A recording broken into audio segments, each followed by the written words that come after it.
Jangan lupa subscribe YouTube channel Metro TV News dan jangan lupa nyalakan notifikasinya.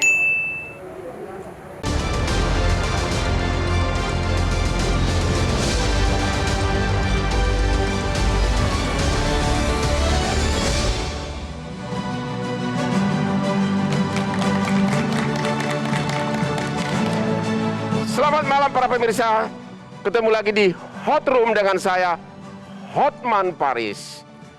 Baru-baru ini masyarakat dihebohkan dengan berita-berita perilaku amoral, perilaku bejat dari oknum yang diduga sebagai pemilik sekolah. Dia mengumpulkan murid-murid wanita dari berbagai daerah, dikumpulkan di suatu lembaga yang katanya sekolah, masih di bawah umur. Ternyata murid-murid wanita yang masih di bawah umur ini hampir semuanya dilakukan hubungan intim, sampai hampir semuanya melahirkan anak. Bahkan ada yang sampai melahirkan 2 kali, dan hampir semuanya masih di bawah umur. Masyarakat geram, masyarakat minta agar pelaku ini dihukum berat. Namun apakah undang-undang kita sudah cukup memadai untuk menghukum orang seperti ini? Inilah Hot Room, tuntaskan RUU Tindak Pidana Kekerasan Seksual. Darurat, darurat, darurat. Di tengah pandemik dan bencana, kini Indonesia juga sedang darurat kejahatan seksual. Pemberitaan kasus kejahatan seksual belakangan ramai memenuhi media, di mana kebanyakan korbannya adalah anak-anak di bawah umur yang tak bisa dimaklumi. Pelakunya adalah tenaga pendidik yang seharusnya membimbing dan mengayomi mereka, tapi dengan biadab dan tak bermoral. Para pelaku itu justru memperdaya korban dan merusak masa depan mereka. Ram, hei, apa sih yang ada di dalam kepala kalian? Masyarakat pun dibuat geram dan meminta pemerintah untuk memberi hukuman seberat-beratnya kepada pelaku kejahatan seksual. Tapi disayang, rancangan undang-undang tindak pidana kekerasan seksual tidak kunjung disahkan hingga saat ini. Ayo dong, bapak-bapak, ibu-ibu wakil rakyat, segera sahkan RUU TPKS agar kejahatan seksual tidak lagi terulang. Jangan hanya responsif mengurus drama politik dan korupsi. Ini jauh lebih penting. Karena kejahatan seksual telah merenggut cita-cita dan harapan generasi penerus bangsa.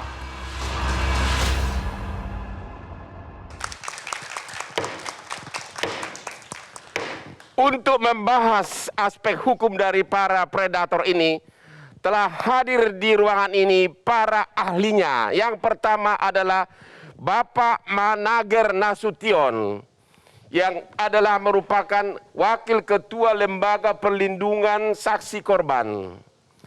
Yang kedua, selamat malam Pak. Yang kedua Ibu Retno Listiarti, Komisioner Komisi Perlindungan Anak Indonesia. Selamat malam Bu. Ya. Yang berikutnya Bapak kita yang ganteng, Bapak M. Farhan, anggota Badan Legislatif DPR RI dari fraksi Nasdem. Selamat malam, Bang. Yang berikutnya adalah Ibu Andi Yentriani, Ketua Komnas Perempuan. Ibu terlalu cantik sih, jadi. Salam sehat, Bang. Salam sehat, Bu. Berikutnya adalah Profesor Cipta Lesmana, pemerhati masalah moral. Selamat malam, Pak. Selamat malam, Bang Hotman. Berikutnya adalah Ibu Kurniasi Mufidayanti, anggota Badan Legislatif DPR yang hadir melalui Zoom. Selamat malam, Bu. Selamat malam Bang, sehat semua Bapak dan Ibu yang ada di studio.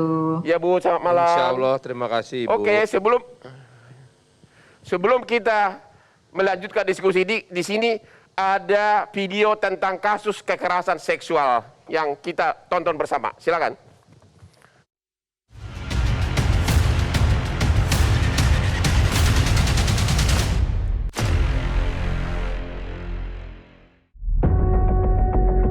Darurat, darurat, benar-benar darurat. Di akhir tahun ini, publik dihebohkan oleh 3 kasus kekerasan seksual yang terjadi di lingkungan pendidikan yang seharusnya mengajarkan nilai-nilai moral kebaikan. Yang lebih menyakitkan lagi, pelakunya adalah seorang guru yang semestinya digugu dan ditiru sifat baiknya, tapi malah berubah menjadi predator seks tak bermoral. Beberapa kasus terjadi dalam kurun waktu ini. Yang pertama, terjadi di Kota Bandung. Oknum guru Heri Wirawan menyetubuhi para santriwatinya tak tanggung-tanggung. Selama kurun waktu 2016 hingga 2021, 12 santriwati menjadi korban kekerasan seksual. Tak hanya di Bandung, bulan Desember ini menjadi bulan kelabu dunia pendidikan. Di Cilacap, aksi bejat kekerasan seksual dilakukan oleh MAYH terhadap 15 anak didiknya. Begitu pula di Tasikmalaya, terjadi kekerasan seksual yang melibatkan 9 korban santriwati yang dilakukan oleh seorang oknum guru. Dan yang terbaru adalah kasus kekerasan seksual yang terjadi di Depok. Kekerasan seksual ini dilakukan oleh seorang oknum guru berinisial MMS terhadap 10 anak didiknya. 4 rentetan kasus kekerasan seksual dalam sebulan ini menampar semua pihak. Tidak hanya keluarga korban, pemerintah maupun dunia pendidikan. Masyarakat sekitar pun menjadi was-was akan kejadian ini. Akankah kita berdiam diri melihat kasus-kasus kekerasan seksual kerap terjadi di tengah masyarakat? Bagaimana perumusan RUU TPKS yang seharusnya menjadi payung hukum bagi para korban? Dan hukuman apa yang pantas untuk para predator seksual? Kebirikah atau hukuman mati? Oke, berikut ini kita akan melihat grafis kekerasan seksual berdasarkan gender dan usia. Silakan.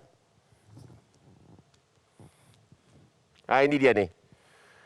Jadi korban anak 58,6%, dewasa 41,4%. Yang paling banyak ternyata adalah di usia 13 sampai dengan 17 tahun. Ya. 34% korbannya. Oke, Pak Manajer Nasution sebagai dari LPSK. Agar kita melihat dulu kasus nyata yang di Bandung. Ya, di mana kita dengar ada pemilik sekolah melakukan hubungan intim dengan hampir seluruh pemilik muridnya dan melahirkan anak. Apa sebenarnya kejadian sebenarnya? Bisa diceritakan nggak? Bang Hotman, LPSK menerima pengaduan itu 9 September dari UPTD teman-teman Bandung. Ya.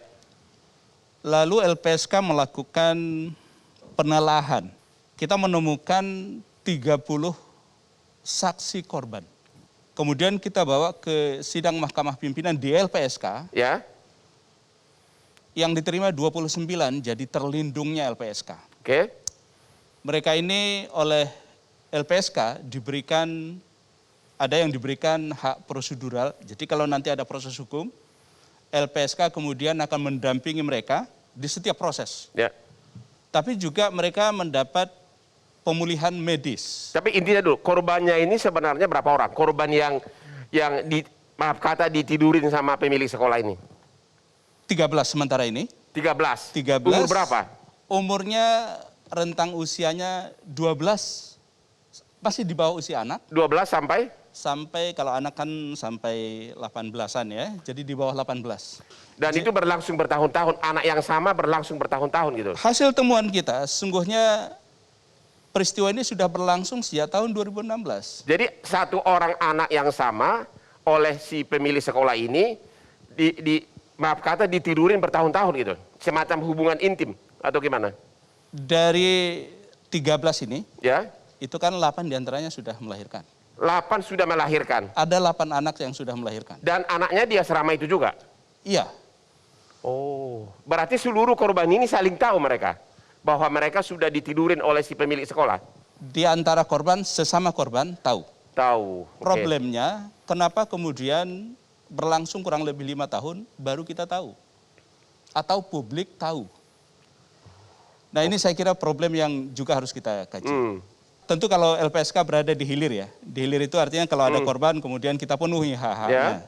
Termasuk sebetulnya kita sedang menghitung hak restitusi mereka. Ya. Restitusi ini kan pembebanan, jadi biaya yang diberikan kepada pelaku, yang dibebankan kepada pelaku ya. Nah sementara ini kita menemukan ada indoktrinasi.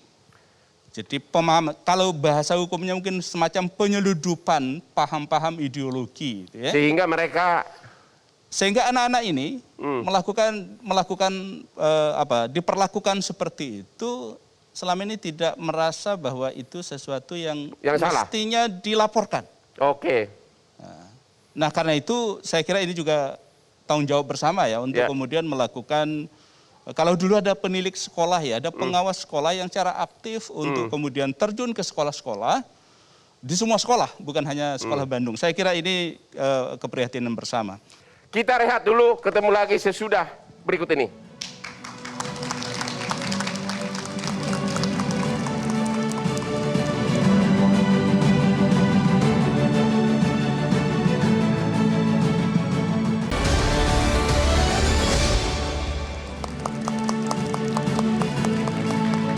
Oke, ketemu lagi di Hot Room. Berikut ini adalah infografis beberapa kasus kekerasan seksual di institusi pendidikan tahun 2021.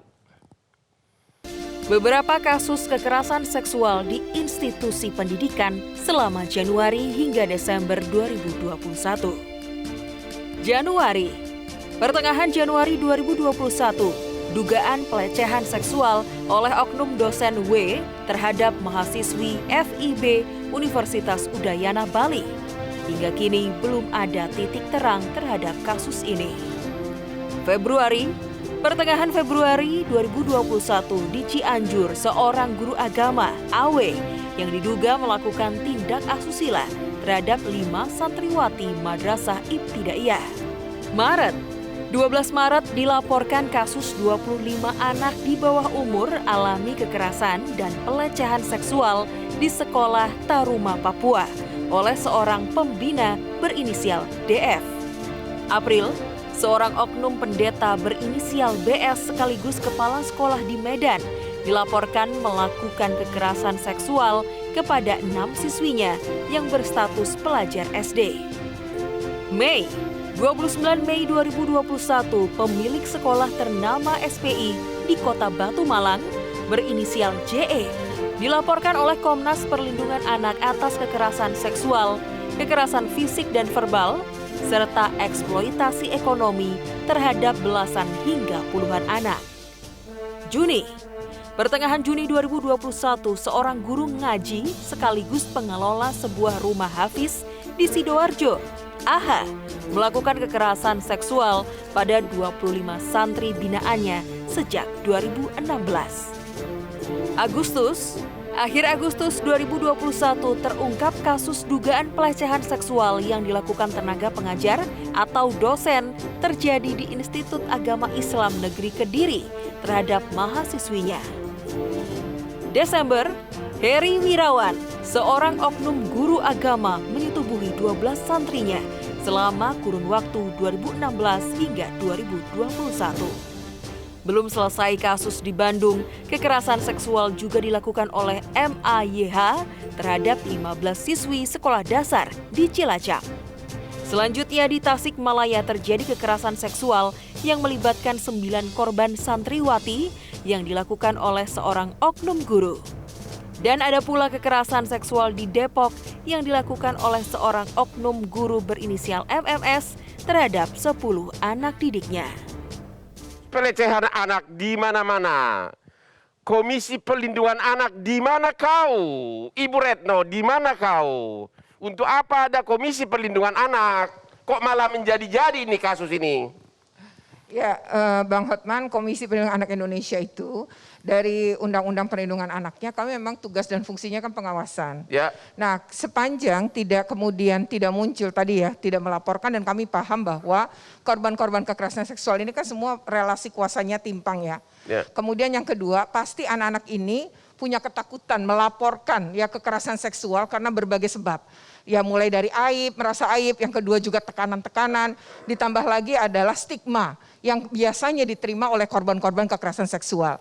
Yang terakhir, banyak anak tidak paham bahwa itu adalah bentuk kekerasan seksual karena mereka belum memahami konsep kekerasan seksual itu sendiri atau konsep hubungan intim. Nah, kalau di data kami pengawasan terhadap berbagai kasus. Kalau ini kan jadi ketika pengawasan sekolahnya sendiri atau madrasahnya atau ponpesnya kan dilakukan oleh kementerian terkait. Ya. Artinya izin misalnya dari yang Heri ini itu ketika diberikan izin oleh Kementerian Agama, apakah tidak dicek ke lapangan bentuknya kayak apa, gurunya ada berapa, situasi seperti apa. Nah, kok sampai dapat izin. Lalu yang kedua adalah data kami sendiri menunjukkan bahkan sebelum pandemi pun angkanya tinggi juga kekerasan seksual. Nah, untuk itu pada tahun 2018-2019 misalnya 88% kasus yang kami tangani kekerasan seksual pelakunya guru. Guru dan 64,7% terjadi di SD. Jadi korban SD memang lebih banyak. SMP 23%, SMA atau SMK itu 11%. Jadi bagaimana kalian proaktif agar daripada menangani sesudah kejadian tidak ada istilah mencegahnya gitu? Pencegahan itu sebenarnya dilakukan oleh juga kementerian terkait, Bang. Tetapi tadi satu misalnya Kemendikbud, Ristek itu selangkah lebih maju. Pertama, menterinya memahami bahwa ada 3 dosa besar pendidikan yaitu kekerasan seksual, perundungan dan intoleransi. Lalu mereka punya peraturan untuk pencegahan namanya Permendikbud. Ya, Permendikbud nomor 82 itu tahun yang jadi perdebatan terus tahun menerus itu. Enggak, Permendikbud 30 yang jadi perdebatan. Oh, perdebatan, ya. Nah, Permendikbud 82 tahun 2015 ini itu mengandung unsur semuanya ada, pencegahan, bentuk Satgas anti kekerasan. Lalu di situ ada sistem pengaduan. Bagaimana Satgasnya ada di mana? Kata Bapak ini udah 5 tahun itu yang di Bandung kok nggak ada yang sama sekali tidak tahu sampai ada bayi berapa bayinya? 8 bayi sudah lahir ya, Bang, ada yang sampai lahir 2 kali. Ya, Kementerian Agama nggak punya peraturan seperti Kemendikbud, Bang. Ya. Yang ada peraturan aja masih terjadi. Nah, Satgas yang di Kemendikbud atau bagaimana mereka membuat sampai penindakan, mulai dari pencabutan itu yang namanya sertifikat pendidiknya sampai kemudian mencabut juga dana bosnya, itu dimiliki oleh Kemendikbud. Tetapi Kemenak, ini kan sekolah di bawah Kemenak, tidak memiliki. Yang kurang tanggap di sini peraturannya Kemenak atau Kemendikbud atau lembaga yang Ibu pimpin? Yang mana nih? Saling menyalahkan atau gimana nih? Bukan sama sekali. Kami punya sinergi. Kami sendiri juga pengawasan untuk beberapa kasus kekerasan seksual. Tapi Ibu barusan bilang Kemenak nggak punya. Kemenak itu yang tidak memiliki, itu yang kita dorong, Bang. Karena kan untuk berarti membuat. Kemenak tidak punya memang? Tidak memiliki. Berarti dia gagal? Artinya ini membuat anak-anak tidak terlindungi. Artinya Kemenak nggak punya, berarti dia memang ada kelemahannya begitu? Dia punya kelemahan dan disitulah kita dorong untuk punya karena sistemnya jadi tidak melindungi anak-anak yang berada di sekolah-sekolah di bawah Kemenak. Kesimpulannya, kegagalan ini semua malah meningkat kegagalannya di lembaga yang Ibu pimpin, di Kemenak atau di Kemendikbud. Coba dulu jawab, salah atau tiga-tiganya gagal? Pertama, saya bukan ketua dari KPAI ya. Yang kedua, saya salah satu komisioner. Yang kedua, kalau ini terjadi kegagalannya pada pengawasan. Pengawasan oleh kementerian terkait terhadap sekolah-sekolah. Yaitu siapa? Ya kalau kasus Heri ada di bawah Kemenak. Jadi menurut Ibu pengawasan Kementerian Keagamaan gagal? Bukan hanya gagal, ini selain kontrolnya lemah, ya memang jadi bisa dikatakan Ibu Retno, gagal. Kementerian Keagamaan gagal dan lemah. Lemah, gagal dalam melindungi anak-anak ya. Terima kasih. Ibu Andi, modusnya gimana? Modusnya selama ini kasus-kasus kekerasan seksual ini? Bisa Ibu terasa modusnya bagaimana? Baik Bang Hotman, kalau di Komisi Nasional... Misalnya di Bandung masalah ekonomi, orang-orang miskin. Kalau di tempat lain gimana? Ya. Ya Bang Hotman, kalau di Komisi Nasional Anti Kekerasan Terhadap Perempuan, fokus kami tentunya adalah perempuan dewasa. Artinya yang sudah di atas 18 tahun. Tadi kalau kita lihat... Tadi yang kita lihat adalah memang sama seperti Kementerian Pemberdayaan Perempuan dan Perlindungan Anak. Yang paling banyak itu usianya 25 tahun sampai 45 tahun. Ini memang masa perempuan muda gitu ya. Kalau sementara untuk anak itu memang usianya 12 sampai 17 tahun. Nah, kalau kita lihat dari pola kekerasannya, tapi kami sebentar saya mau bilang, tapi kami juga tidak menolak jika ada pengaduan kasus kekerasan yang dilakukan terhadap anak perempuan. Biasa yang kami lakukan adalah berkoordinasi dengan KPAI. Jadi spesialisasi lembagamu adalah dewasa. Perempuan dewasa, tapi karena biasanya lembaga perlindungan untuk perempuan atau pendamping untuk perempuan itu juga menyediakan pendampingan untuk anak. Jadi kasusnya juga bertumpuk begitu. Nah, kalau kita lihat pada perempuan yang dewasa, bentuknya jauh lebih beragam. Dan itu bisa karena persoalan ekonomi sebagai pemicunya, karena konflik misalnya, karena posisi dia lemah sebagai tahanan misalnya, atau anggota keluarga dari tahanan yang laki-laki, itu juga mungkin, atau yang lainnya. Nah, untuk anak itu seringkali memang kasus kekerasan seksualnya adalah bentuknya sebetulnya perkosaan. Persoalan kita adalah KUHP kita membedakan antara perkosaan, persetubuhan, dan pencabulan. Kadang-kadang penggunaan kata oleh teman-teman ini juga karena nggak tega bilang anaknya diperkosa. Jadi bilangnya anaknya dicabuli. Padahal kita tahu ya Bang ya, akibatnya kan pidananya jadi berbeda ancamannya gitu. Nah, kalau kita lihat kenapa bisa? Banyak yang keliru Bang. Dipikir kalau anak jadi korban pasti pedofil. Padahal belum tentu. Dia belum tentu punya orientasi seksual pada anak. Persoalan dia adalah dia punya kuasa pada anak itu. Dia bisa mengekspresikan bagaimana dia mengobjektifikasi anak sebagai objek seksual dia. Bukan karena dia punya ketertarikan pada anak. Tetapi karena itu ada ruang kuasa yang penuh yang bisa dia pegang. Dan cara dia melakukannya bisa jadi tidak pakai ancaman kekerasan. Bisa jadi tidak pakai tindakan kekerasan.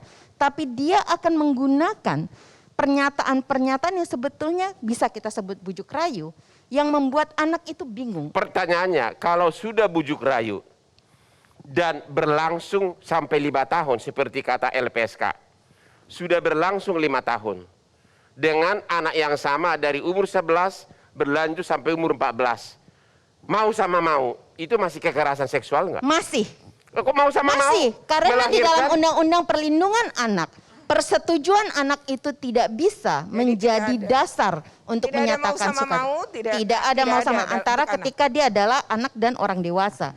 Harus dilihat Bang. Kalau di Undang-Undang Perlindungan Anak memang melakukan hubungan intim dengan anak di bawah umur, benar, itu kena 15 tahun penjara. Pidana, betul. Dan itu bukan hubungan sukarela. Kita harus lihat, tadi saya sampaikan, dia tahu persis anak itu di dalam penguasaannya. Kalau di KUHP kita ada pasal tentang pemberatan soal penguasaan tadi. Jadi dia tahu persis anak itu tidak akan bisa menurut Ibu, memberikan keterangan ataupun pelaporan. Anak di bawah umur walaupun hubungan sudah berlangsung bertahun-tahun mau sama mau, tetap itu bukan hubungan atas dasar mau sama mau. Bukan. Dan harus dipahami bahwa anak yang sudah bingung itu dia tidak bisa membedakan apakah itu sebuah peristiwa kekerasan dan peristiwa yang tidak boleh. Artinya pidananya tetap ada. Pidananya tetap ada dan harus diberatkan. Kita istirahat dulu, akan kembali setelah headline berikut ini.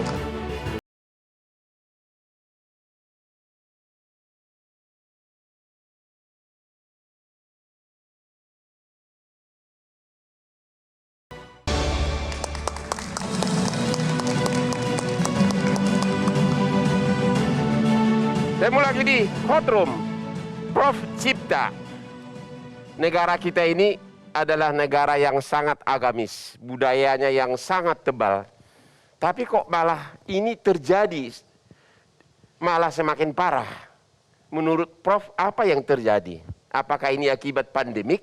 Tidak bisa kebar, tidak bisa leha-leha? Menurut analisa Bapak, apa yang terjadi? Karena semakin banyak orang Indonesia yang kehilangan martabatnya, kehilangan dignity-nya. Karena apa? Nah, karena ini faktornya banyak sekali. Misalnya?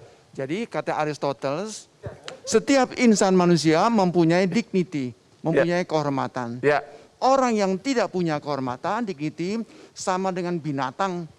Jadi orang yang mencabulin anak kecil itu sama dengan anjing, sama dengan kucing. Tidak ada dignity lagi. Ya, nah saya lihat memang makin banyak di Indonesia ini, mohon maaf, makin banyak orang kita ini yang kehilangan dignity-nya. Karena apa? Kenapa belakangan ini? Itu pertanyaannya. Ya, faktornya kompleks, faktornya ada sistem ekonomi yang terlalu kapitalistis, yang terlalu liberal, ada juga faktor pesimisme. Jadi artinya membiarkan semuanya boleh. Dan faktor paling utama, faktor penting adalah media sosial. Jelas internet, media sosial banyak manfaatnya, tapi juga banyak mudaratnya. Nah, kejadian ini ada juga kan. Jadi misalnya si perempuan disuruh foto, ya, buka bajunya, buka dadanya, buka celana dalamnya. Nah, setelah itu kan terangsang gitu kan. Nah, dia lupa anak perempuan ini kan masih bodoh gitu ya. Diancam belakangan. Nah, saya viralkan foto telanjang ini. Tapi ini Pak, ini kebetulan terjadi di suatu yayasan atau sekolah yang kebetulan muridnya itu pakai pakaian penutup semuanya, pakai hijab. Atau memang otak cowoknya yang kotor, atau kalau pakaiannya kan tertutup semua pakai hijab. Gimana itu Pak? Ini pertanyaan bagus. Itu kan tertutup pertanyaan juga kan? Ya makanya. Nah, orang mempunyai apa yang disebut moral defense mechanisms. Setiap orang mempunyai mekanisme benteng moral.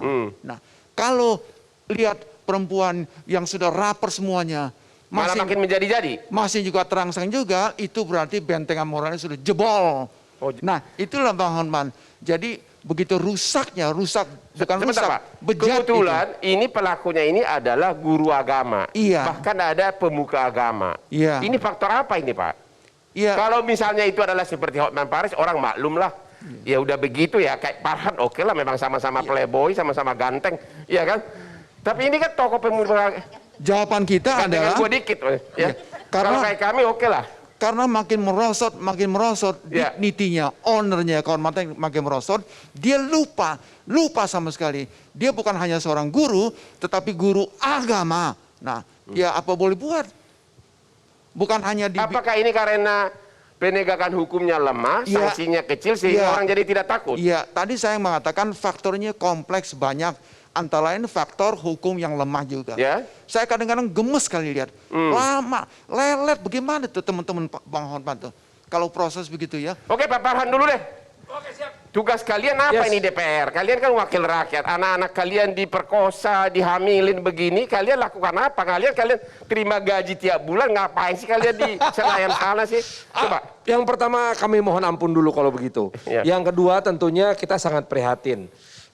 Apa yang terjadi sekarang ini menunjukkan bahwa memang RUU TPKS, tindak pidana kekerasan seksual, yang sudah berulang kali melewati masa-masa persidangan, masa perdebatan, penuh dengan kompromi di kiri kanan, itu masih tertahan, tidak bisa disahkan. Insya Allah mudah-mudahan pada paripurna DPR RI tanggal 16 Desember sudah bisa kita ketok sebagai draft resmi inisiatif DPR untuk dibahas bersama pemerintah. Saya agak sedikit kurang setuju. Karena tanpa RUU tanpa RUU itu pun sebenarnya sudah ada undang-undangnya, Undang-Undang Perlindungan Anak. Melakukan hubungan seks dengan anak di bawah umur 15 tahun penjara kan? 15 tahun loh. Betul. Kalau dia orang terdekat korban. Bahkan diperberat. Iya, malah 15 tahun. Hanya dengan itu tadi melahirkan di bawah umur udah bukti otentik kan? Itu kenapa? Atau memang oknum penyidiknya yang kurang? RUU TPKS ini lebih spesifik tentunya. Salah satu di dalamnya itu ada kewajiban untuk pemulihan korban. Caranya memulihkan gimana kalau sudah melahirkan, kegadisannya sudah hilang? Nah, itu akan kita pastikan bahwa anak yang dilahirkan itu harus ada yang menjaga dan memelihara secara kesehatan fisik dan psikologis. Orang pelakunya udah masuk penjara. Loh, tapi anaknya ada. Apakah anaknya mesti dibawa masuk penjara juga? Ya justru itu. Maksudnya nah, jadi mesti diatur, ada lembaga yang harus mengaturnya. Menjadi kewajiban negara, termasuk mengurus si ibu yang masih anak-anak ini. Siapa yang akan mengurus? Kementerian Sosial, DP3 AKB. DP3 AKB lah dinas, pemberdayaan perempuan, nanti malah pengurus dinasnya nanti malah kawinin lagi nanti ini wanita ini. Nggak boleh, jangan. Oh, bagaimana? Nggak boleh. Jadi kan selama ini komprominya adalah si pemerkosa dipaksa mengawini korban yang diperkosa. Hah? Enak bener dia. Loh, ini kenyataan. Ya kalau kayak tadi, dan itu nggak boleh terjadi. Wanita yang itu nggak boleh terjadi.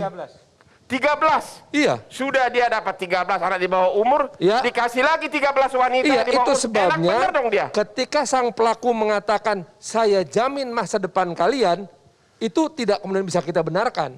Dalam undang-undang, rancangan undang-undang TPKS itu semua diatur. Ya. Akan ada sanksi pembatasan mobilitas sosial dan mobilitas media bagi mobilitas fisik maupun mobilitas sosial bagi sang pelaku yang bahkan sudah menjalani hukuman penjara dan juga pemberatan hukuman tersebut. Kenapa nggak langsung pasalnya dikebiri gitu? Itu udah ada. Gimana Pak?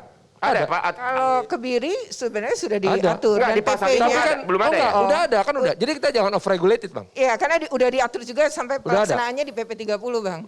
Nah jadi kalau sampai misalkan dikebiri, kita jangan pikir kebiri kayak zaman kerajaan Cina zaman dulu, enggak. Ini kebiri kimia. Kebiri kimia tidak bersifat permanen. Betul. Dan ini tindakan. 6 bulan kemudian akan pulih lagi. Apabila dia dihukum kebiri kimia selama 3 tahun, maka setiap 6 bulan dia akan disuntik supaya mendapat status kebiri tersebut. Nah tapi kalau setelah lewat 3 tahun, si pelaku mau dikemanain? Apakah dia boleh disambut pakai mobil Porsche merah, diiring-iring lalu diangkat jadi artis lagi di TV-TV swasta? Nggak boleh, nggak ada yang ngatur itu. Nah dalam RUU TPKS diatur itu. Sehingga kita tanya dulu ke Ibu Kurniasih.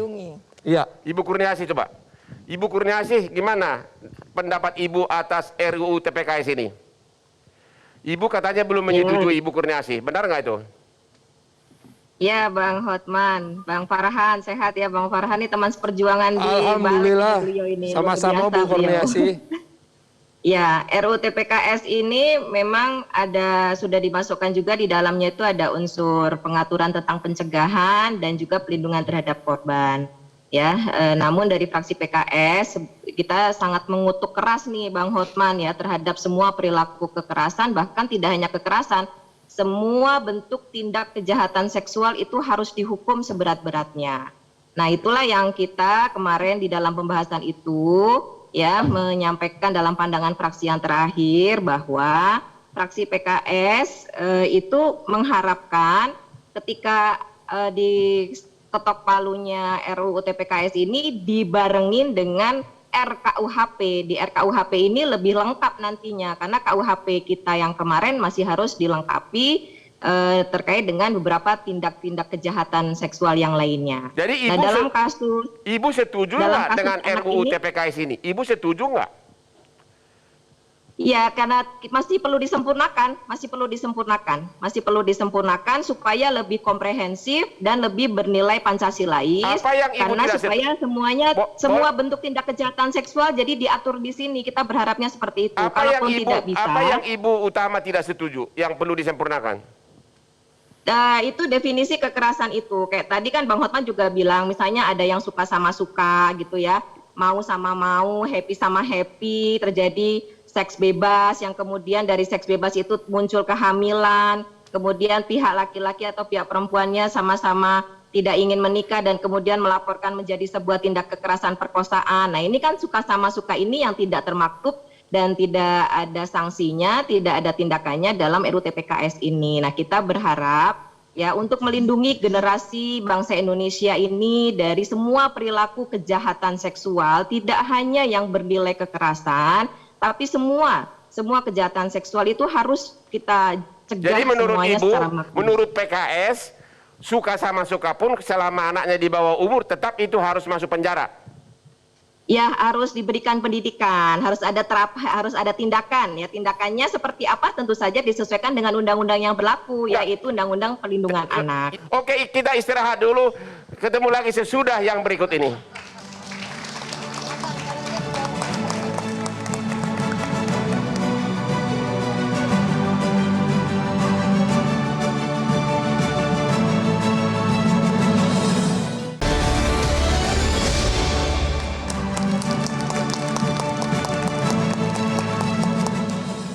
Oke, saya mau lanjut dengan Ibu Kurniasih. Halo Bu. Halo Bang Hotman, masih standby. Saya ada pertanyaan Bu. Di undang-undang di draft RU ini saya melihat kok kekerasan seksual kok cuma 4,5 tahun ancaman hukumannya. 4,5 tahun. Yang lainnya itu 12 tahun itu hanya untuk kaitannya ke menjual anak dan sebagainya. Tapi sepanjang kekerasannya itu hanya 4,5 tahun. Apa itu benar? Di pasal 4 saya baca hanya 4,5 tahun.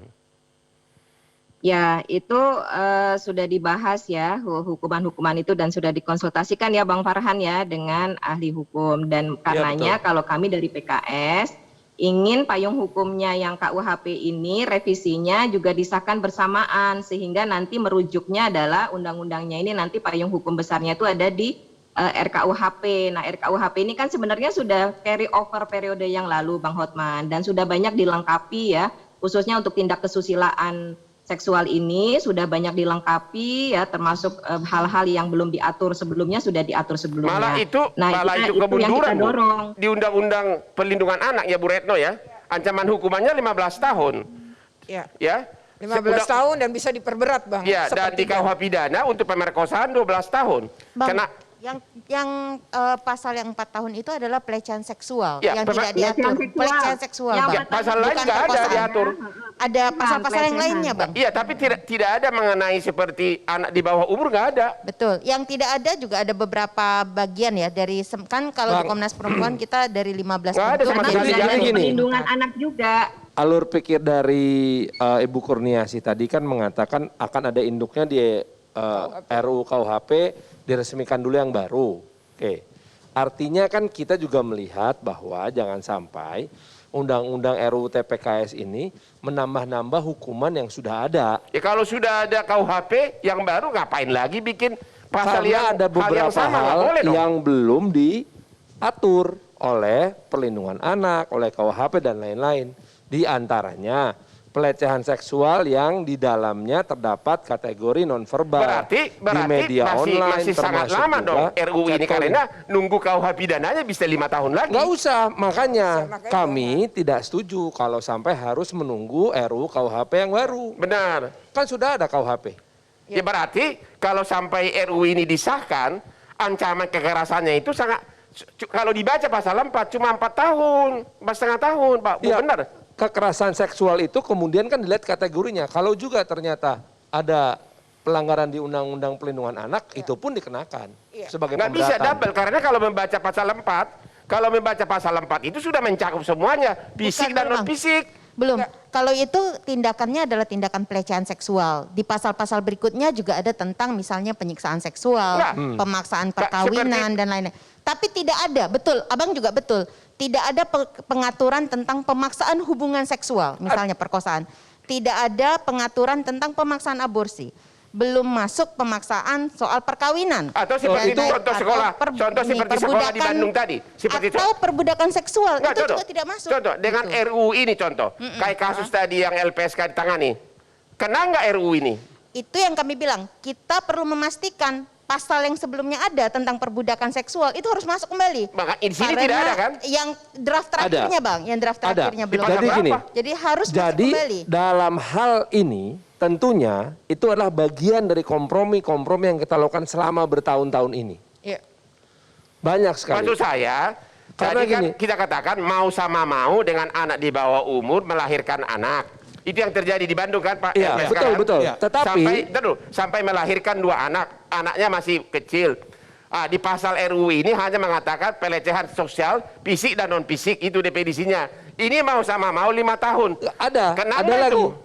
Nggak cuma satu pasal itu. Nggak ada Pak pasal lain sudah baca. Pada intinya. Itu yang tidak diatur Bang Hotman. Makanya kita menginginkan adanya lebih komprehensif. Bu Kurniasih, mohon maaf.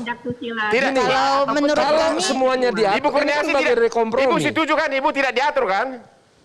Enggak gitu. Semuanya karena kekerasan di dalam harus tahu dulu kenapa akhirnya dicabut pasalnya itu dan tidak dimasukkan karena ketika kita memasukkan frasa kata paksaan dan bukan atas dasar suka sama suka ya atau bahkan kita hanya menggunakan kata paksaan selalu ada argumen balik yang mengatakan berarti kalau tidak dipaksa mau tidak dipaksa artinya mau sama mau boleh dong. Makanya perlu diatur. Iya, makanya sudah diatur di dalamnya ini. Betul. Itu belum diatur. Betul. Reduksi yang terjadi saat ini adalah akibat dari cara pandang yang keliru tentang membaca apa makna kekerasan seksual. Makanya, akibatnya pengaturan ini jadi negosiasi-negosiasi yang bisa jadi justru mengakibatkan reduksi di dalam justru draft. Itulah dibuat penjelasannya yang jelas karena nanti ketemu pengacaranya kayak saya, ya gol itu bebas itu, Bu. Kalau sampai misalkan ini yang harus keinginan berubah. Abang ini dibalikan lagi, itu draft pertama yang memang kita mau. Betul, persis. Kalau yang Abang mau. Nah, lalu kenapa sekarang terjadi reduksi? Karena adanya negosiasi. Kompromi. Ada kompromi politik. Tidak bisa Jadi, dihindarkan gini, itu. Karena coba. gini, ketika kita memasukkan frasa kata paksaan, selalu ada argumen yang mengatakan, oh berarti kalau nggak dipaksa nggak dihukum dong. Makanya maksud Kurniasi saya, bisa menjelaskan kenapa banyak sekali kompromi-kompromi itu gitu. Silakan Bu. Ya, gimana Bu Kurniasi? Kalimat-kalimat yang dengan persetujuan itu sudah dihapuskan, tetapi memang belum komprehensif mencakup semua bentuk kejahatan seksual yang ada seperti tadi yang suka sama suka itu memang adanya di RKUHP yang baru. RKUHP itu sebenarnya tidak butuh waktu lama Bang Hotma karena itu carry over periode kemarin dan sudah tinggal dibahas finalisasinya saja. Artinya ketika RUU TPKS ini didampingi bersamaan dengan RKUHP itu maka akan menjadi lebih sempurna dan tidak akan ada kekosongan hukum untuk semua bentuk tindak kejahatan seksual apapun juga. Baik yang dengan kekerasan maupun yang suka sama suka semuanya akan ada. Adapun tadi pertanyaan Bang Hotma misalnya anak-anak itu nanti kita ikutnya perlindungan anak undang-undangnya karena semua sudah ada undang-undangnya. Saya mau tanya sama Ibu, fraksi PKS dan Ibu pribadi, dalam contoh tadi dari Lembaga Perlindungan Anak, mereka perlindungan saksi korban, mereka menemukan yang di Bandung itu sudah 5 tahun pemilik sekolah itu menjalin hubungan intim dengan muridnya, bahkan sudah melahirkan 2 kali, tinggal di rumah yang sama, berarti hubungan mereka sudah bahagia, sudah mesra. Kemudian sudah 5 tahun ditemukan ada terbongkar. Menurut Ibu itu pidana atau tidak sekarang ini? Menurut Ibu harusnya dipidana atau tidak? Pendapat Ibu dulu. PKS gimana? Ya, kalau pendapat kami itu berarti kan ada pelanggaran moral ya Pak ya di situ. Tapi mereka sekarang udah bahagia, sudah memelihara anak 2. Gimana? Ya, tapi kan status anak tersebut nasabnya seperti apa? Kan belum harus ada pernikahan. Ya. Kalau tidak ada pernikahan, status anak tersebut mau seperti apa? Kalau pidana kan tidak ada kaitan dengan pernikahan. Kalau mereka mengatakan kami sudah sepakat mau sama mau, ini anak kami 2, menurut Ibu tetap itu dipidana atau enggak? Dan ya itulah yang kita khawatirkan kalau seksual konsen ini dibiarkan menjadi dampak yang akan berkembang, tidak ada sanksi hukumnya, tidak ada tindak pidananya, maka kebahagiaan orang-orang yang hidup dengan seks bebas itu akan bertambah banyak Bang Hotma. Jadi menurut Ibu, menurut PKS tetap itu itu nggak fair itu, nggak gitu. Justru undang-undang yang ada sekarang mengatakan mau dia bahagia atau enggak, tetapi apabila 5 tahun yang lalu terjadi hubungan seks antara pria dewasa atau perempuan dewasa dengan anak-anak laki atau perempuan yang masih usia di bawah 18 tahun, maka itu pelanggaran, titik. Mau 5 tahun kemudian. Pasti. Kalau pelanggaran kita pasti pelanggaran. Iya. Itu pidana dong. Semua orang setuju itu pidana. Itu diatur diatur di mana? Di mana-mana ada. Yes, saya tahu kalau saya tahu itu di Undang-Undang Perlindungan Anak. Undang-Undang Perlindungan Anak juga ada itu. Enggak, kita kan bicara dulu di draft yang baru ini. Ada enggak itu diatur? Belum ada. Kita bicara di draft yang ini. Nah, draft yang ini terjadi reduksinya karena berharap bahwa ini seperti gini Bang. Jadi seolah-olah tersandera, ini kan seperti yang dilakukan oleh kawan-kawan PKS ini, menyandera rancangan undang-undang ini dengan rancangan undang-undang KUHP yang Abang persis benar tadi. Masa kita harus nunggu rancangan KUHP dulu baru kita melakukan sesuatu. Ya. Padahal rancangan undang-undang tindak pidana kekerasan seksual ini lahir dari pengetahuan bahwa kita punya jurang hukum yang luar biasa.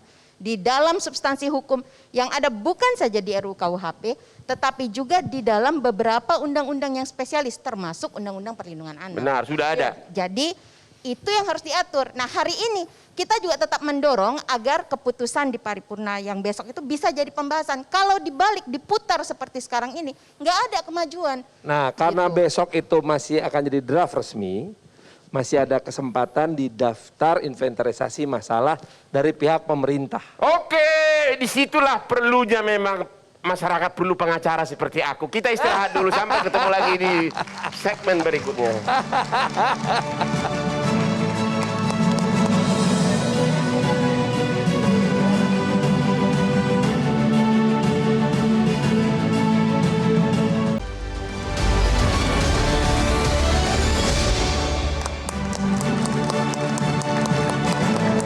Oke, kembali lagi di Hot Room. Kali ini kita akan melihat grafis kasus-kasus yang tidak selesai. Ah, ini dia nih, ya. Ternyata kasus kekerasan seksual yang tidak ada penyelesaian jumlahnya terbesar 57%. Yang dibayar berdamai dengan uang 39,9%. Oh, menikah dengan pelaku berdamai berarti kan 26,2%. Ya, berdamai kekeluargaan 23,8%, yang masuk penjara paling kecil cuma 19,2%. Inilah Bang, gambaran mengerikan bahwa kita sekarang ini masih berpihak kepada pelaku. Ya. Tidak ada satupun dari data ini yang menunjukkan bahwa pelaku menderita dalam jangka panjang. Yang Gitu ya? menderita dalam jangka panjang selalu korban. RUU TPKS berfokus kepada korban. Pak Cipta, apa karena hukumannya terlalu ringan? 100% benar. Tadi saya katakan bukan hukum. Law enforcement di negara kita ini very weak, lemah. Nah, ini bukti. Lihat tuh. Justru pelaku di penjara sangat sedikit ya? Iya, sangat sedikit. Bagaimana? Makanya nggak kapok. Sudah kita lakukan lagi aja, gampang sekali. Makanya saya setuju didor saja itu. Yang kejam-kejam, yang biadab begitu. Hukum Tapi mati. sayangnya memang kekerasan seksual bentuk apapun tidak termasuk dalam extraordinary crime. Jadi tindakan hukumnya ya. Tapi Pak Farhan kasih tahu teman-teman di DPR, jangan anggap enteng dekadensi moral. Jangan. Rusak bangsa itu Pak. Kalau ini makin turun Pak. Moralitas Pak. Rusak Pak. Oke Pak Manajer, sekarang dari segi hukuman. Pertama saya tanya dulu, kasus Bandung yang tadi Bapak bilang 5 tahun, terus sudah 5 tahun itu pemilik sekolah tidur dengan semua muridnya, bahkan sudah ada 8 anak dilahirkan. Sekarang kasusnya udah di mana? Orangnya sudah diadili atau gimana? Masih proses. Masih udah tersangka? Ya, tersangka sudah. Udah tersangka. P21. Intinya belum masuk pengadilan. Udah ditahan?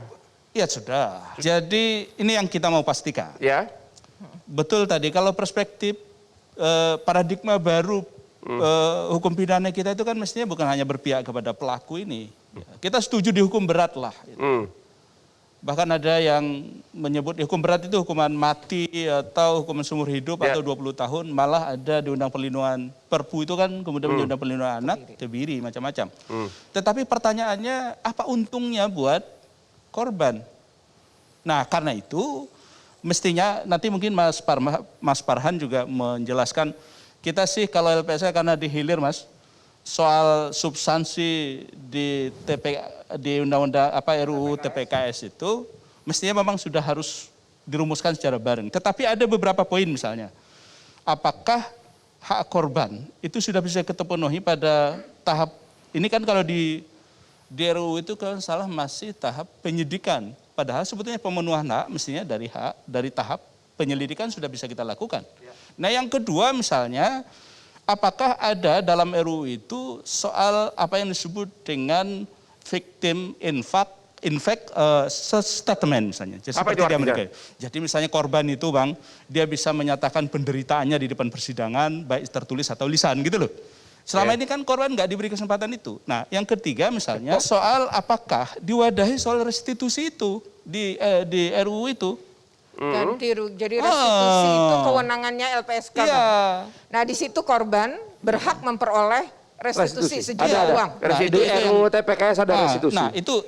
Jadi dari pelaku gitu. itu mestinya ada berbunyi Ada, dari pelaku. yang diberikan Ada. kewenangan kepada lembaga yang berwenang, misalnya begitu. Sehingga hak mereka, ini kan mereka ngadu ke kita ini. Ya. 13 ini, kemudian 30, 29 menjadi Tapi kan terlindung kita. lembaga kalian kan hanya untuk melindungi saksi korban. Iya. Tidak berhak menjatuhkan sanksi apapun. Ya, tapi misalnya kita punya kewenangan kan menghitung kerugian Restitusinya. baik material maupun imaterial dari saksi maupun dari korban, Ya. untuk kemudian kita ajukan ke jaksa untuk dimasukkan dalam tuntutan, namanya restitusi, dibebankan kepada pelaku, gitu loh. Kalau kerugian karena korban pelecehan seksual, kriteriumnya apa? Itu kan banyak kan kerugian imaterial. Iya. Yang tidak bisa dihitung dengan uang. Iya. Dalam mekanisme penghitungan restitusi di LPSK itu kita punya SOP, Bang. Jadi misalnya yang material itu apa saja, yang imaterial itu apa saja, ada ukuran yang sudah kita buat gitu. Imaterial misalnya apa? Dalam tanda kutip ini, mohon maaf, Ya. soal keperawanan misalnya. Keperawanannya memang dihitung berapa duit? Nah, ini yang menjadi problem. Tetapi kita tidak sekali lagi, tapi korban itu kita masukkan. Sebentar. Nah, Keperawanan kira-kira dihitung berapa duit Ibu Andi? Ini bukan menghitungnya dengan cara begitulah Bang, tapi Ya. saya paham maksudnya Bang Manager ini. Memang ada kerugian-kerugian yang secara imaterial, misalnya dia imaterial, saya tahu. dikucilkan, Ya. dia di stigma. Sebagai yang tidak perawan itu kan bukan mengembalikan keperawanan, tapi dia di stigma sebagai orang pemulihan yang itu ya. asusila. Nah, ini kenapa kami juga menolak mencampurkan urusan kekerasan seksual dengan urusan kesusilaan. Karena korban perkosaan itu bisa tiba-tiba di stigma menjadi orang yang nggak bersusila. Karena tadi itu urusan kesusilaan. Ini Kalau macam sampai mau pelaku berhasil mendapatkan pengacara secanggih Bang Hotman, bisa dibalik nanti. betul sekali. Bahwa justru si korban inilah yang kelihatan secara visual misalkan memiliki atau memenuhi kriteria asusila. Benar, dia Habis itu korban. Dia jalan depan saya pakai rok yang sangat mini. Habis itu korban. Tapi kalau dia di pesantren kayak tadi atau di lembaga pendidikan itu kan bukan karena masalah busananya tapi lagi. Stop. Jangan kepancing. Bukan berarti dia pakai rok mini terus kita boleh perkosa juga, Bang. Jadi, Bang, yang imaterial kita sebut tadi itu, walaupun misalnya ada kasus kayak tadi yang kotor itu bisa kita hitung, Bang. yang memperkosa. Baik Jangan secara jatuhkan medis, ke misalnya pemulihan, gitu ya, Ya. maupun pemulihan akibat sosial tadi. Oke. Misalnya begitu. Jadi menurut selama ini sanksi yang paling banyak, yang paling besar yang pernah dijatuhkan kepada pelaku kekerasan seksual yang pernah Anda tahu yang pernah Anda lindungi apa? Yang pernah Anda lihat kasus-kasus yang terjadi? Hampir semua kasus pelecehan seksual dan kekerasan seksual sebetulnya kalau menggunakan payung perlindungan perlindungan anak ya, itu sebetulnya maksimal, malah diperberat ya. Nah, hanya memang begini, dalam konteks tadi ada menarik tadi Bang, misalnya ganti kerugian tadi itu. Kita menghitung Bang. Tapi kan belum pernah ada pengadilan pidana menghitung ganti rugi, belum pernah. Karena tidak ada kewenangan hakim pidana untuk menghitung ganti rugi. Benar nggak Bu Retno? Misalnya begini Bang, kasus anak itu punya hak untuk restitusi. TPPO punya hak untuk restitusi. Nah misalnya kita ajukan, tahun lalu kita ajukan, tahun berjalan ini 150 miliar. Pernah nggak ada putusan pengadilan pidana yang menghukum ganti rugi dalam putusan pidana loh? Restitusi ya? Dalam restitusi kan pernah ada. Pernah ada. Kalau restitusi itu kan kenapa undang LPSK itu punya kewenangan itu karena memang boleh digunakan restitusi. Pengertian restitusi apa maksud Ibu? Ini pembebanan kerugian kepada pelaku. Dengan cara berdamai? Enggak. Jadi misalnya dia hukum dihukum pidananya 10 tahun. tetap, restitusinya kena. Nanti dia membayar denda membayar ganti rugi berapa oleh pelaku. Dia di dalam putusan pidana, hakim menjatuhkan 5 tahun penjara dan tambah menghukum restitusi. Restitusinya berapa? Tapi itu harus masuk ke dalam tuntutan jaksa. Harus oleh jaksa. Iya, jadi jaksa memasukkan tuntutan restitusi. Dan restitusi itu biasanya mencakup kerugian apa? Material dan imaterial. Sudah berapa kasus yang berhasil di pengadilan? Nah, kemudian masuk di tuntutan jaksa. Nah, ini soal sudah berapa kasus yang berhasil? Nah, justru itu belum ada. Ada. Ada berapa? Tahun ini sekitar 5 miliar yang sudah diputus. Satu kasus, 2 kasus? Banyak kasus, ada puluhan, ada 40-an lah. Begitu? Iya, tetapi problemnya gini Bang, soal perspektif. Ya. Ini kan kalau hakimnya tidak punya perspektif soal ini, kadang-kadang dengan mudah dia tolak loh. Alasannya? Ya, dia nggak ngerti. Oh, nggak ngerti. Nggak ngerti dia keperawanan juga gitu ya? Misalnya gitu. Atau jaksanya nggak dimasukkan di tuntutan. Oke, menurut misalnya gitu. Ibu Andi, menurut Ibu, korban kekerasan seksual ini sebaiknya hukuman pidananya dan juga hukuman ganti ruginya. Nah, ini misalnya begini, salah satu isu yang paling berat dari korban kekerasan seksual adalah sebetulnya nanti kesehatan mentalnya. Dan itu kita tahu biaya konseling psikologi itu sebetulnya mahal sekali. Luar biasa mahal. Jadi salah satu cara mengkonversinya adalah juga menghitung berapa beban biaya yang harus dia keluarkan untuk itu. Begitu juga dengan urusan bahwa dia menjadi tidak berdaya sama sekali, bahkan untuk bisa melaksanakan fungsinya sebagai warga. Ya, nah itu bisa dikonversi sebetulnya Bang. Misalnya dihitung bahwa dia membutuhkan berapa banyak sebetulnya support system. Berarti dari segi kerugian menurut Ibu harus berat. Harus berat. Dari segi hukuman badan penjara untuk pelaku nih ya, untuk pelaku. Kalau dari segi Undang-Undang Perlindungan Anak kan 15 tahun untuk yang di bawah umur. Kalau untuk kekerasan seksual berapa tahun? Ya, saya mau bilang gini dulu nih Bang. Tadi ada pernyataan Abang yang sangat penting sekali. Komnas Perempuan pernah membuat kajian kasus perkosaan nih Bang, perkosaan 2016 sampai 2019. Persoalannya kenapa bisa cuma kurang dari 20% yang masuk ke persidangan? Karena memang hanya 20% yang maju dari level di kepolisian. Kenapa? Bottleneck-nya ini ada di kepolisian sebetulnya. Maksud kamu gagal di kepolisian atau pelakunya berhasil di kepolisian lolos? Atau ada macam-macam alasan. Salah satunya adalah hukum acara pidananya. Karena hukum acara pidana itu masih tetap membebankan bukti kepada korban. Kasus yang misalnya nih Bang, anak yang dia sebetulnya terjadi incest, diperkosa oleh bapaknya atau orang dalam keluarganya itu bertahun-tahun, dia baru bisa sampaikan ketika dia sudah dewasa. Karena dia baru berani, dia baru tahu, dia baru punya independensi. Tapi itu kemudian di hukum acara kita bisa nggak? Sulit ya Bang ya. Kasus kayak gini kan sulit banget karena dianggap bukti udah nggak ada.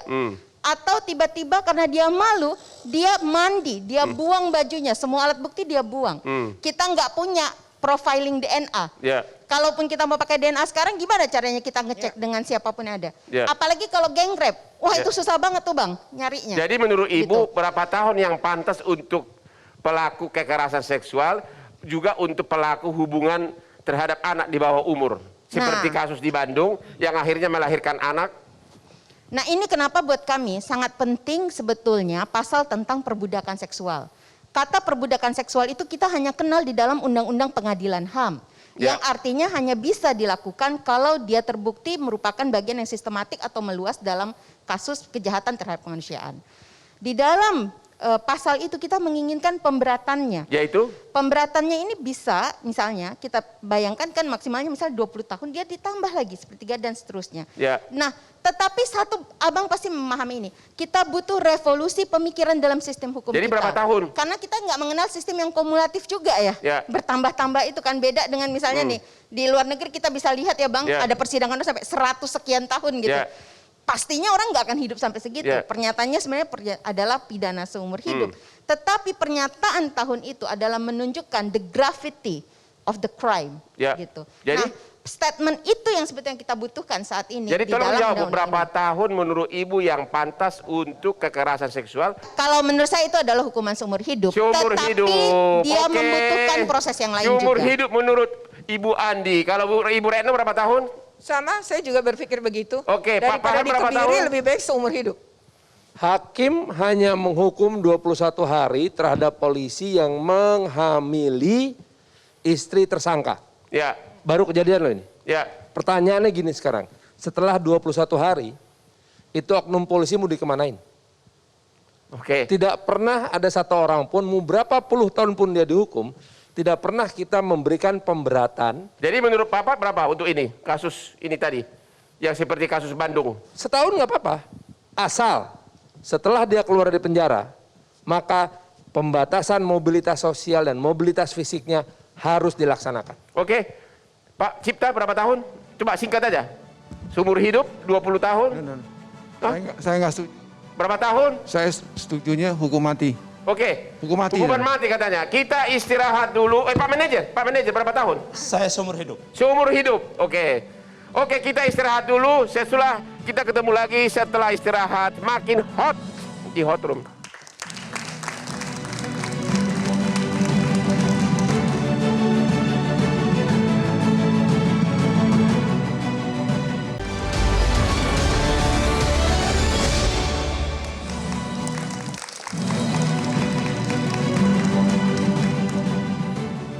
Pemirsa Hot Room, tibalah kita ke segmen terakhir, segmen kesimpulan.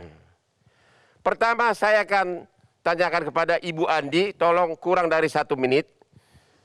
Bagaimana caranya agar draft RUU TPKS ini cepat dituntaskan dan apakah memang mendesak? Baik, kita harus paham bahwa Indonesia saat ini darurat kekerasan seksual. Bukan karena pelaporannya meningkat saja, tetapi daya dan kapasitas untuk menanganinya itu tidak dapat mengejar jumlah pelaporannya. RUU TPKS ini genting untuk bisa memastikan korban mendapatkan dukungan yang ia butuhkan untuk bisa mengakses keadilan dan pemulihan. Jadi jangan ditunda lagi, jangan disandera dengan RUU yang lain-lain.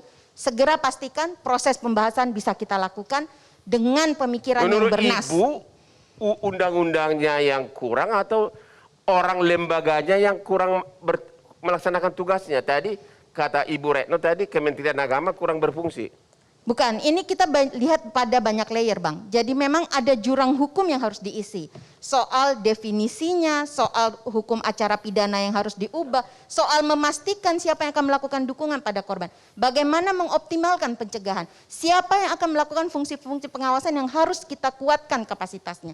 Ini semua adalah 6 elemen kunci yang harus ada di dalam rancangan undang-undang. Jadi diawali dengan undang-undangnya dulu. Betul sekali. Oke Pak Cipta, perlu nggak? Saya tidak bisa jawab langsung tentang RUU TPKS karena saya belum pernah lihat. Ya. Tapi saya hanya menginginkan bahwa semua stakeholder di Indonesia ini betul-betul menaruh perhatian yang maha serius.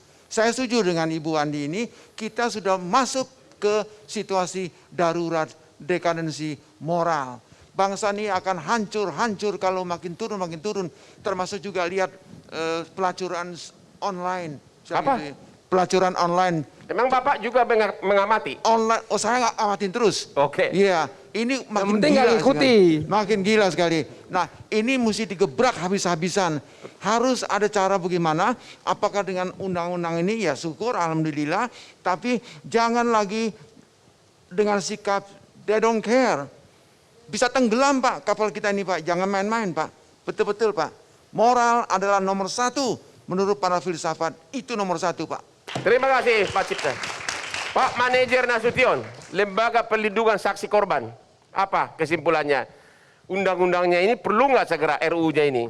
Pertama, kita mendorong kepada para pembuat undang-undang tentu, DPR dan pemerintah untuk mendiskusikan dengan cepat segera beberapa substansi yang harus disepakati. Ya.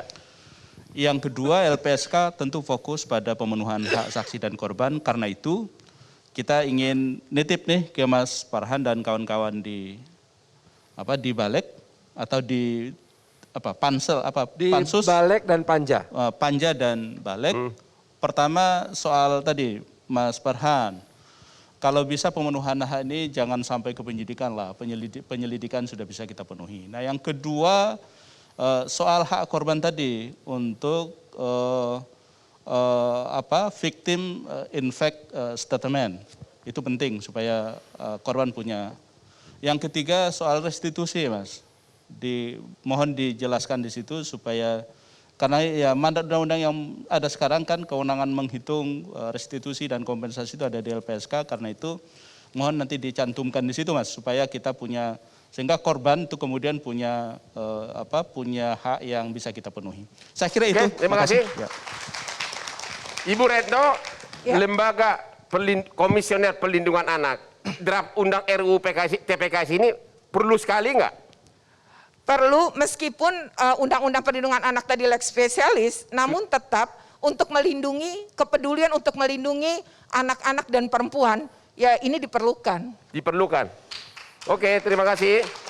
Farhan, Siap, Bang. Wakil rakyat yang sudah makmur dari uang rakyat, uang pajak rakyat. Baik. Bagaimana, di mana tanggung jawab saudara? Apakah RUU ini perlu segera dituntaskan? Sangat perlu, dan kami menyadari kami belum berhasil. Ya. Kami malu sekali karena kami masih gagal untuk mengesahkannya pada tahun ini. Ya. Karena begitu banyak perdebatan, begitu banyak kompromi politik yang harus dilakukan. Jadi kapan? Kapan? When? 2022 harus sudah selesai. 2022 Desember masih satu tahun lagi. Iya, kita pengennya 22 Desember sebagai hadiah untuk Hari Ibu Nasional. Tetapi kami tahu kami gagal. Kami akan berjuang terus. Masukan dari Abang, dari Pak Menegar, dari Ibu Retno, Bu Andi, Prof Cipta, serta pemirsa semuanya akan jadi motivasi kami untuk menggolkan rancangan undang-undang TPKS ini. 280 juta.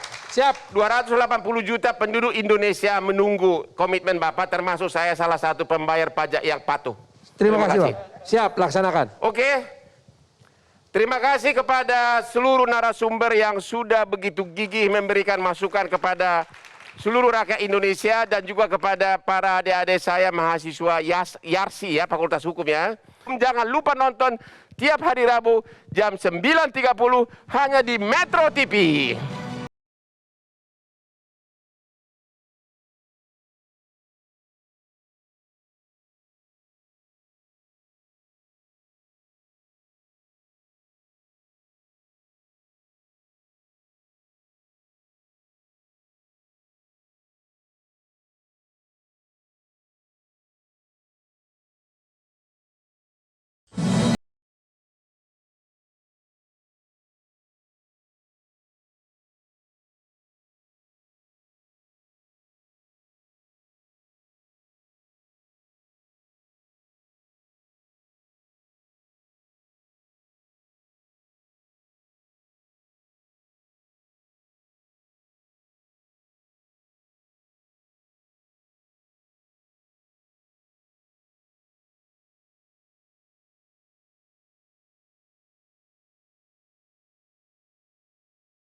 Metro TV.